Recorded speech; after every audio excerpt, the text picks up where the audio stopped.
શહેરના અટલાદરા વિસ્તારમાં આવેલી ડોક્ટર શ્યામાપ્રસાદ મુખર્જી શાળાના પરિસરમાં આવેલી એક અન્ય શાળાનું મહંત સ્વામી મહારાજ નામે નામકરણ કરવામાં આવ્યું છે। આ પ્રસંગે યુવા સાંસદ ડોક્ટર હેમાંગ જોશી ખાસ ઉપસ્થિત રહ્યા છે। નગર પ્રાથમિક શિક્ષણ સમિતિની અટલાદરા ખાતે આવેલી આ શાળા, જેમાં અનેક શાળાઓ આવી છે, પરંતુ નગર પ્રાથમિક શિક્ષણ સમિતિ દ્વારા છેલ્લા બોર્ડની મિટિંગમાં નવું નામાનીકરણ કરવામાં આવ્યું છે।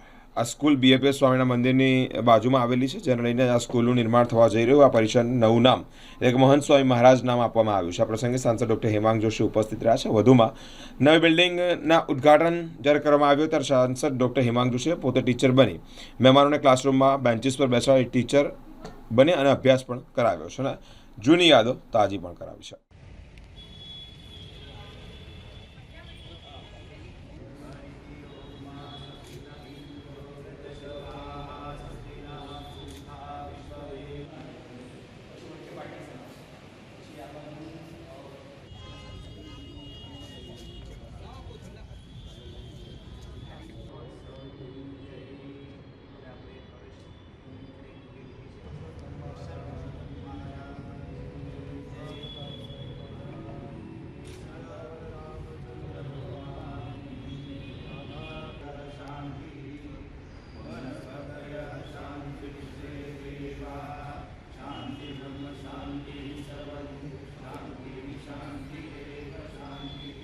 આજે અટલાદરા ખાતે ડૉક્ટર શ્યામાપ્રસાદ મુખર્જી શાળાની અંદર આ શાળાના પરિસરની અંદર વિવિધ 2 થી 3 શાળાઓ આવેલી છે। આગળ જતા અને એક આખા સંકુલ તરીકાનું નિર્માણ થવા જઈ રહ્યું છે, ત્યારે જ્યારે વડોદરા મુકામે પરમ પૂજ્ય મહંત સ્વામી મહારાજનો એક જન્મ મહોત્સવ એક જોરશોરથી જ્યારે ઉજવાયો, ત્યારથી જ શિક્ષણ સમિતિ પરિવારનો આવો વિચાર હતો કે અટલાદરા બીએપીએસ મંદિરની બાજુમાં આવેલું આ સંકુલ, આપણે આ સંકુલને શ્રી મહંત સ્વામી મહારાજના નામથી નામાકરણ કરી અને બાળકોને એમના આશીર્વાદ મળે એવો પ્રયત્ન કરી શકાય કે કેમ।